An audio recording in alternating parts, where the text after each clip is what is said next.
What's up, Blade fam? So let's talk about skates. So you're out there, you've been out rollerblading, and now you're interested in transitioning to aggressive skates, and it's a bit overwhelming. I mean, where do you start? There's them skates, there's shadow skates, there's USD skates, razor skates, micro skates. Wait, those aren't aggressive. Anyway, there are a lot of skates. You've got adapt skates, trigger skates. There's so many, and trying to make that decision as an individual can be somewhat overbearing. And on top of that, it's a big investment. Whether you're dropping $150 or you're dropping $400 on a pair of skates, that's a lot of money. And it's kind of hard to know what skate is going to work for you. So I'm going to do my best to address the different types of skates that I've rode that may help you come to a conclusion on what skates you should ride. Now, when I first started aggressive inline skating, I was, I guess, around 16 years old. I'd like to say it was about 98, 99. I had done some recreational skating previously, but my first aggressive skates were the USD Julio Thrones. I did not like that skate. So that skate was kind of like a hand-me-down skate, so it's kind of a hard skate to go off of, so we're gonna skip that one. The next skate that I got was a Salomon ST9. I really liked that skate. It was a hard shell, it had a really good heel placement, super comfy liners, and I learned a lot in that skate.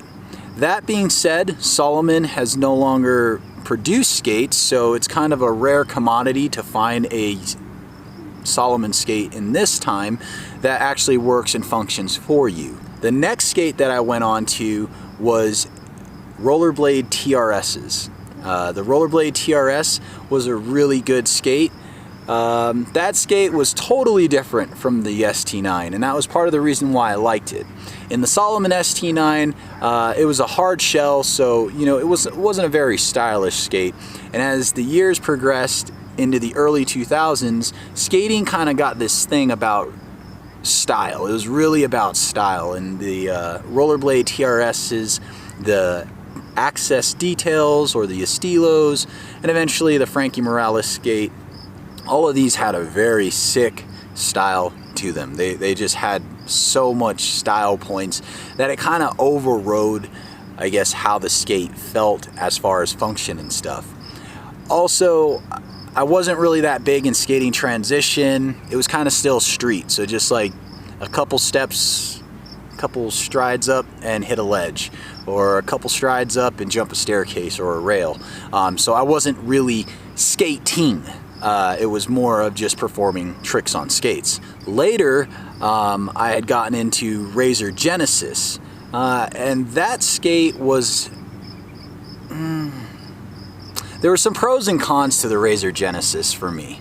One of the pros for them was the backslide groove. I learned how to really hold my boot tricks in that skate. I learned how to cess slide in that skate as well. There was a lot of cess slides going on in the Razor's Genesis. Top sides, I learned how to topsole and whatnot. So I'm gonna pick up from there.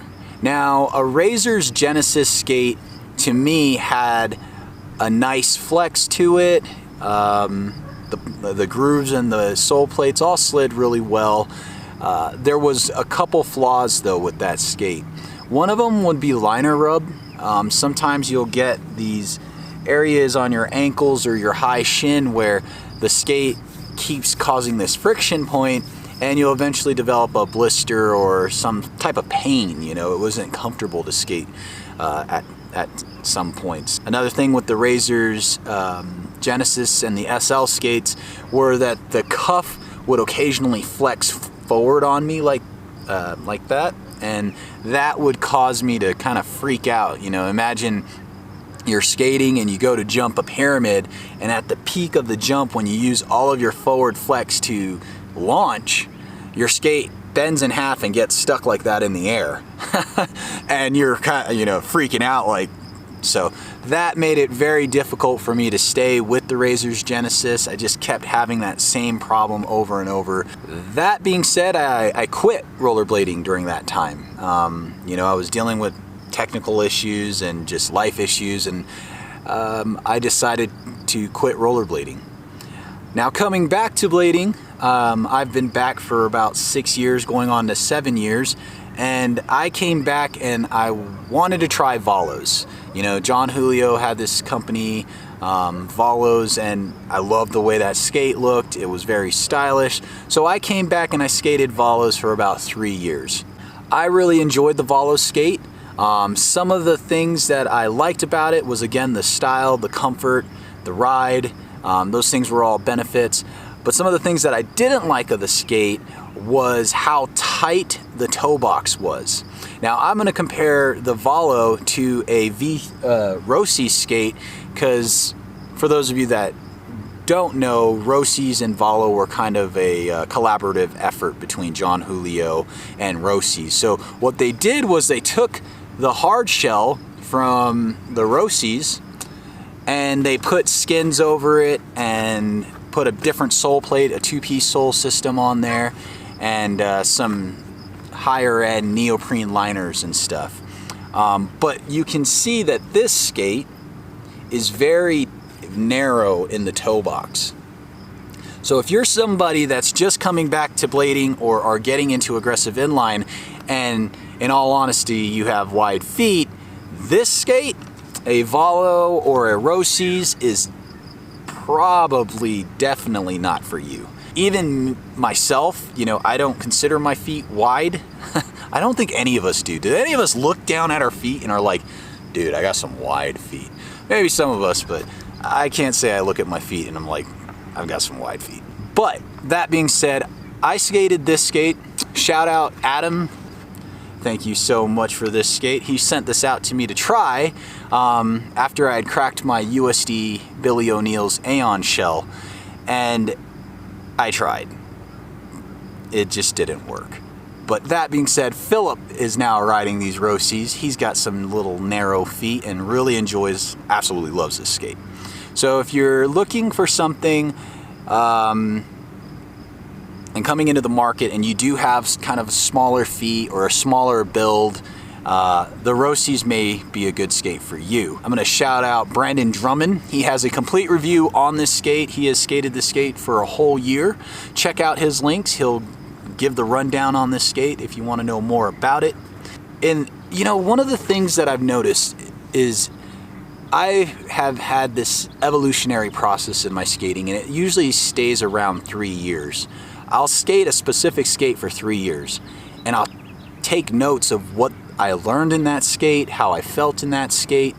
When I skated Volos and Roces, I again was just coming back, so it was a time of relearning what I had kind of forgotten, and gave me the ability to like skate with confidence again. The Volo had a wider sole frame, so it was kind of like the TRS Axis's. So I was able to really just focus on regaining my tricks and whatnot. The flex in these skates, although a lot of people say that this skate is stiff, it might be just due to the way that I skate, but I actually love the flex of the Roces skate. I also love the heel lift. So certain skates have different designs depending on the manufacturer, and Roces has, I guess you can't really see it, but they have a raised heel. So what that means is it's flat to this point and then it goes up slightly, and so it keeps you at a nice slight angle. So they have a little bit of a forward rocker to them, and man, I do love that part of this skate. I don't think it can really be matched. I haven't skated them skates, but from what I've heard, them also have a heel lift in them that is very similar to the Roces, but I'm not sure. I haven't skated that skate. So one of the things I disliked about the Roces or the Volos was all the extra screw holes on the bottom or attachment points in the soles. I mean, it's not really that much weight, but when these little guys start getting loose, these little screws start getting loose, your skates start clacking and they start sounding like a bunch of Legos in a box, and I cannot stand that sound. It drives me kind of crazy. So that was probably one of the main reasons why I left Volos, was because of these screw hole points and just unnecessary weight, sound.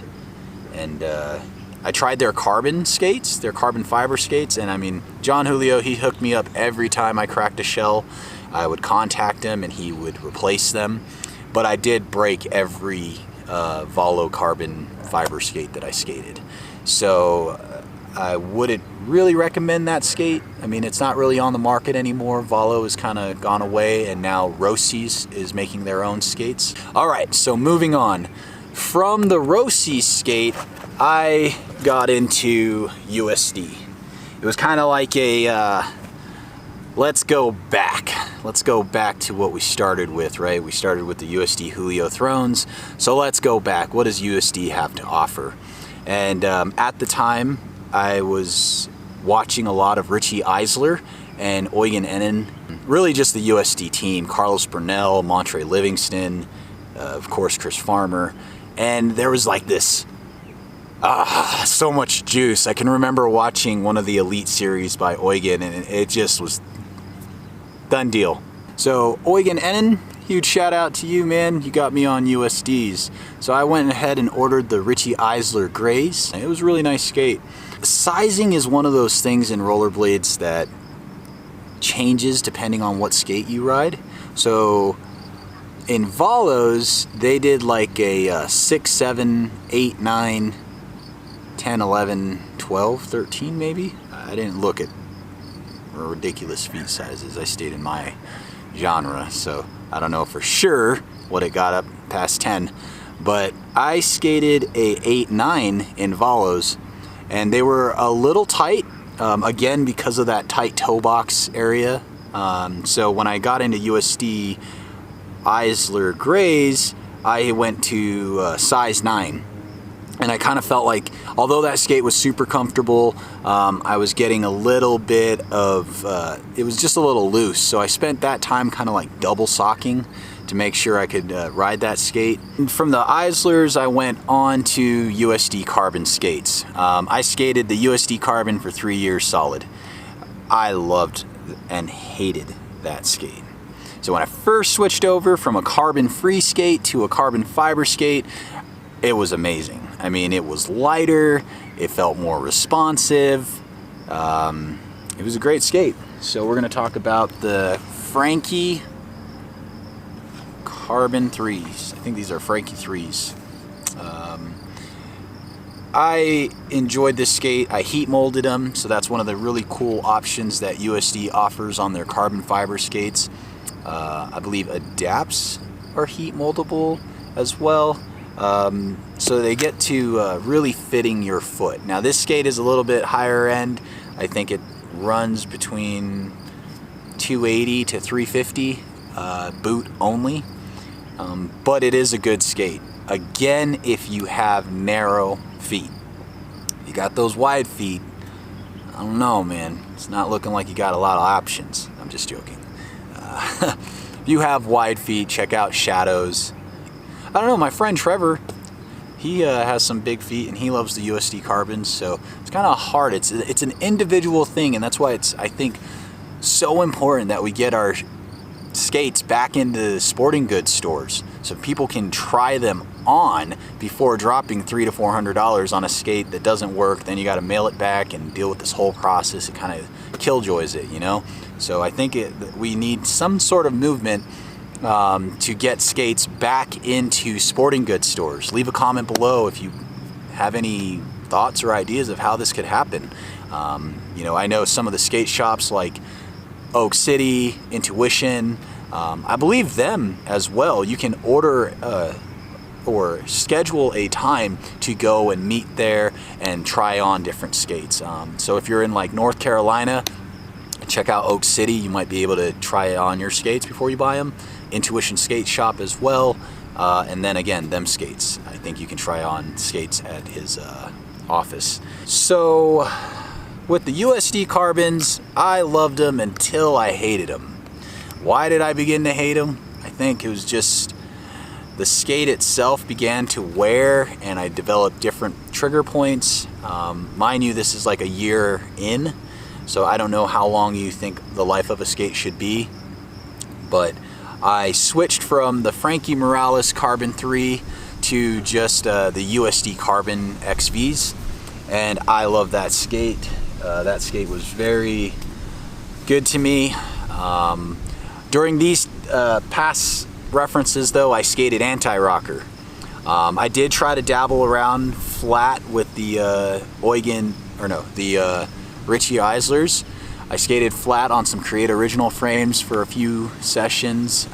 Wasn't quite ready for that step yet. I didn't feel like I was a flat guy. So I stayed anti-rocker. I skated a lot more street. They did feel good in parks. The flex felt great. The skate was light, so doing air tricks and big spins and stuff, that felt kind of effortless with the skate. The skate felt very responsive when I was locking into my grinds and doing switch-ups, so still a big thumbs up on the USD Carbon skate. One of the things I didn't like about the USD Carbon skate though was that they were inconsistent. Inconsistent as my left foot felt totally different from my right foot on my second set of the USD Carbon XVs. It literally felt like I had a size 7 on my left and a size 8 on my right, but they were both 8s. It wasn't like a glitch or anything. It just felt really weird. I heat molded them. They still hurt. I still had trigger points. And then I started developing like this arch pain that almost made me think about like taking a break for 6 months, because after skating I couldn't walk. I'm a personal trainer, so I couldn't go to the gym and do my job. Like it just became difficult. And so my wife bought me the USD Aeons. And I've been riding USD Aeons for about the last year. That made me go and switch to a flat setup versus an anti-rocker setup. So if you're somebody that's just transitioning into aggressive inline skating from recreational skating, it depends on what you're transitioning for. If you're transitioning for the ability to go ride skate parks and have a good time, you're not really focused on aggressive tricks per se, like grinding and sliding, I would highly recommend going into a USD Aeon. One reason is you have still all 4 wheels flat. You know, they also have the option to go up to I think like 80 millimeters, so you're still fairly big wheels. You got 80, 72, 60. So you have options, but you still have that flat riding setup. This skate feels super responsive and super comfortable. I haven't had any really pain or foot issues in this skate. Nope.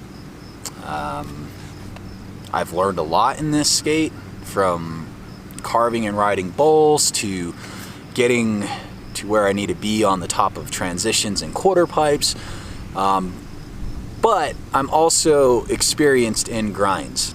So if you're one of those people that are coming from recreational skating and you want to begin to learn grinds, it may be a better idea to start off with an anti-rocker or a freestyle setup. Now it's gonna feel weird because you went from 4 wheels down to 2 wheels, so the touch points are different. It does change your skating for sure. So it's up to you. You know, that decision is going to be up to you. Are you wanting to come to skating and learn more grinds and develop that part of your skating, or are you wanting to, you know, just ride bowls, skate, jump a couple ramps, and have fun? Again, going back, I had kind of mentioned how I've gone through a 3-year metamorphosis of changing skates and allowing that process to happen. I've skated Shadows, I've skated Razor SLs, I've skated Solomons, Rollerblade TRSs, Rollerblade New Jacks, USD Carbons, USD Carbon Frees, and now USD Aeons. And each skate has its own thing to offer to each individual. So again, skating is one of those individual things. You have to know whether or not you have a wide foot, a long foot, a short foot, fat foot, and what foot you got. So spend some time with your feet before you make that decision. But that being said, I have heard good things from people that have just switched to USD Aeons.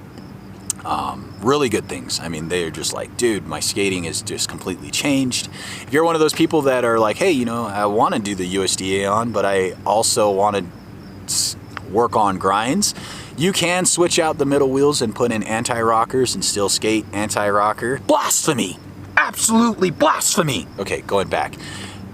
This is a flat skate. It's not an anti-rocker skate. Blasphemy! No! No! I love you, Chris. Flat.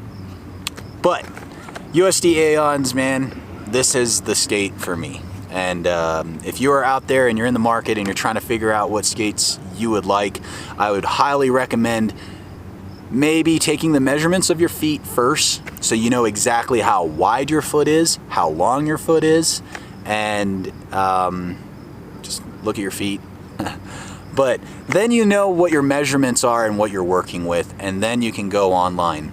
I would like to shout out different skate shops that you could go ahead and purchase these skates. Now, this is not a sponsored video. I'm not trying to get sales for any skate company. I'm a free agent. I've skated every skate. I'm not owned. So, you know, I want to shout out, of course, Long over at Oak City. That guy is the man. He takes care of me every time I place an order. He took care of my family, Duran and the Rolling Sloans YouTube channel. He took care of all of them with their aggressive skates, you know, and he writes these heartfelt notes in there. Always good to order from that guy. If you're kind of over on the West Coast, Intuition Skate Shop, Matt Mickey, love that guy too, you know. So I'm kind of more pro to, you know, supporting the shops that are skater owned, like Intuition and Oak City. But I also have roots going way back to the first skates I ever ordered from Roller Warehouse. So that's another place, rollerwarehouse.com, that you can order your skates from. And, you know, they'll work with you. You know, you call. Don't order online. You know, we lose that inner human contact. Call these guys, have a conversation with them. They love to talk about skates. That's why they work in a skate factory or a skate shop. They love skating. So talk to those guys, place a call, figure it out, and then enjoy the process. But still be open to trying different skates along the way. You know, don't be, I mean, there's nothing wrong with somebody that's like, hey, you know, I skated the Cults and that was it. I'm a Cult guy, period. That's awesome, you know, but for me, I do know that my skating changed as I tried different skates. My tricks changed, my style changed. So be open to trying different things, you know, maybe put a little clock on it and say, hey, you know, I really enjoyed this skate. I want to try that skate, you know, and sometimes the decision isn't the best. You know, I went from Razor SLs to Shadows. Whoa, that was like, I skated Shadows for maybe 6 months. I learned negatives in them, so there's a positive, but that was not the skate for me. But yeah, so that's kind of just a little rundown, my spiel on skating and rollerblades and what skates you should try. I am very, very, very interested in getting into fitness skating and big wheel blading. I'm kind of trying to save up during this pandemic. Little difficult, but I wanted to start power blading and doing fitness skating in the spring, and everything was on track until this pandemic hit and our gyms closed down. So I will be doing videos soon on big wheel skating and what I think of that. I hope you guys enjoyed this video. You know, this is just talking. Just had a lot of questions on what type of skates to try or what type of skates have I rode on, and I wanted to answer those. If you have any more questions, feel free to leave them in the comments. Thank you guys for watching. I want to shout out to my patrons, all the people that have helped us along the way. Big shout out to Adam Levinson. Thank you, brother. You really helped my family out. Yeah, so let's get out, let's get blading. You guys all stay healthy. Keep going and having fun. It's all it's about. Just freaking have fun. You know, if you're not smiling, there's something wrong in the process, and I'm even still learning that, you know. I want to do a park etiquette video. I think I've got some stuff inside that I need to get out on that. It's just really, really hard being somebody who's skated for 20 years and watching a skate park get just shut down from people that don't know park etiquette. You know, this isn't really like little kids, like, oh, you know, he's cute over there on the scooter. This is more of like that 15 to 17-year-old generation that just doesn't have etiquette. And it really is impacting the vibe that we have here in Colorado Springs in our skating. And I know it's also worldwide. We deal with this all over the place. So leave a comment below if you'd like to see me do an etiquette video. But all right, guys, that's gonna close it up. I know I could keep going, but love you guys all. Stay healthy, stay strong. Support the Black Lives Matter movement. It's very, very important to me as well. Love you all. We're all one, man. Aloha.